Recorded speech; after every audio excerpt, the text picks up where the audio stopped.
Hello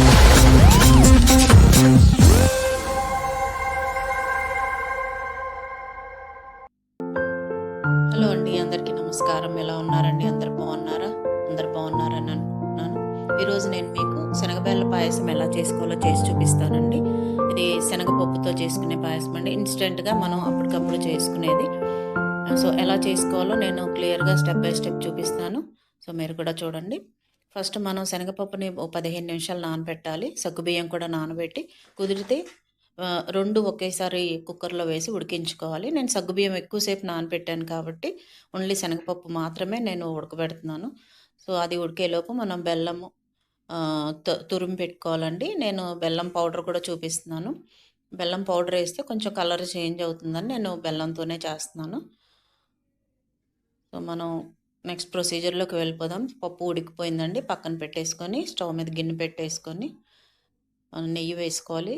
నెయ్యిలో మనం dry fruits అన్నీ ఫ్రై చేసుకోవాలి. నేనైతే జీడిపప్పు, బాదాము, పిస్తా అలాగే ఎండు ద్రాక్ష వేసాను. మీ దగ్గర ఇంకా ఎన్ని ఉంటే అన్ని వేసుకోవచ్చు. అవి తీసేసిన తర్వాత అదే గిన్నెలో మనం నానబెట్టుకున్న సగ్గుబియ్యం వాటర్ కలుపుకొని వేసుకోవాలండి. ఇంకొద్దిగా నీళ్లు వేసుకొని మనం దాన్ని ఉడికించుకోవాలి. బాయిలింగ్ అయ్యే వరకు ఉంచుకోవాలి. ఈలోపు పప్పు ఉడికిపోయిందండి, చూపిస్తున్నాను. ఆ విధంగా ఉడికితే చాలు, మరీ మెత్తగా ఉడకక్కర్లేదండి. బెల్లం కూడా తురుముకొని పక్కన పెట్టుకున్నాను. ఒక చిన్న మిక్సీ జార్లో మనం సోంపు వేసుకోవాలండి. తింటాం కదా, తినే సోపు అంటారు. ఆ సోంపు గింజల్ని మిక్సీలో పౌడర్ చేసి పెట్టుకోవాలి. దీనికి మెయిన్ ఇంగ్రీడియంట్ అదేనండి. స్మెల్ చాలా బాగా వస్తుంది మనం తినేటప్పుడు కూడా. ఇలాచీ కాకుండా సోంపు వేసుకోవాలి. చూసారా, మరుగుతూ ఉన్నది. సగ్గుబియ్యం ఆల్రెడీ నానబెట్టేసి ఉంచాం కాబట్టి అవి తొందరగా బాయిల్ అయిపోతాయి. అవి కొద్దిగా ఉడికిన తర్వాత మనం కుక్కర్లో ఉడకబెట్టుకున్న పచ్చెనపప్పును కూడా వేసి మనం బాయిల్ చేసుకోవాలండి. ఈలోపు మిక్సీ పట్టాను, పౌడర్ అయిపోయింది. మీకు అన్న వంటలు నచ్చితే ప్లీజ్ లైక్ చేయండి, షేర్ చేయండి, సబ్స్క్రైబ్ చేసి బెల్ బటన్ ప్రెస్ చేసి నా నోటిఫికేషన్స్ అన్నీ మీకు వస్తాయండి. ఈ టైంలో మనం బెల్లం కూడా వేసుకొని కలుపుకొని అది కూడా దాంట్లో కరిగిపోయేలాగా ఉడికించుకోవాలండి. మేము పక్క స్టవ్ మీద పాలు కూడా పెట్టాను. పాలు కూడా మరిగించుకొని దీంట్లో వేయాలి. పచ్చి పాలు వేయకండి, పాలు కూడా వేడి చేసి సపరేట్గా వేసుకొని, పాలు లేకపోయినా పర్వాలేదు, అలా తిన్నా సరే చాలా టేస్ట్గా ఉంటుంది. ఇప్పుడు స్వీట్ సరిపోయిందా లేదా చూశాను నేను.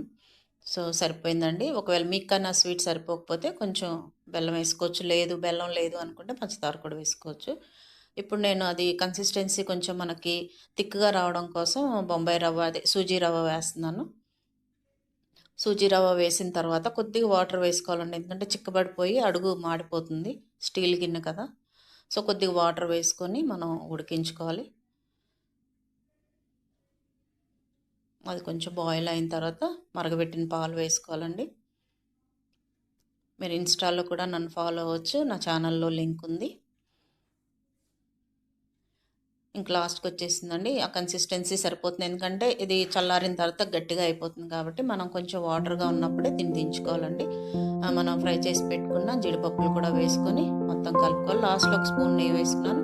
మనం తినేటప్పుడు కూడా గిన్నెలో నెయ్యి వేసుకుని తింటే చాలా ఎక్సలెంట్గా ఉంటుందండి. మీరు కూడా ట్రై చేయండి. మీ కమెంట్స్ని నాకు కమెంట్ రూపంలో చెప్పండి. మీ ప్రతి కమెంట్కి నేను రిప్లై ఇస్తాను.